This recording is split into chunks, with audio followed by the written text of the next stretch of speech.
નમસ્કાર દર્શક મિત્રો, સ્વાગત છે આપ સર્વેનું જીટીપીએલ જૂનાગઢ ન્યૂઝમાં। સૌપ્રથમ જોઈએ આજના મુખ્ય સમાચાર। ગિરનાર ઉપર થયેલ મેઘતાંડવે ભવનાથને તહસ નહસ કરી નાખ્યું। દામોદર કુંડ અને કાળવાનું રૌદ્ર સ્વરૂપ જોઈને નગરજનોની સાથે વહીવટી તંત્ર પણ સ્તબ્ધ।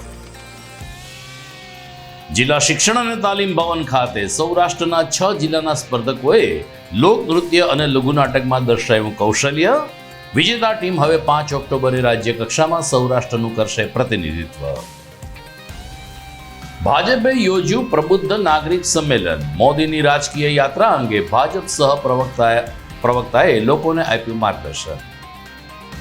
અને નવરાત્રી તહેવાર પૂર્વે મહાનગરપાલિકાની યુસીડી શાખા દ્વારા સ્વ-સહાય જૂથના લાભારે શરૂ કરવામાં આવી વેચાણ બજાર। આ તમામ સમાચાર વિસ્તારથી જોઈએ તે પહેલા લઈએ એક બ્રેક।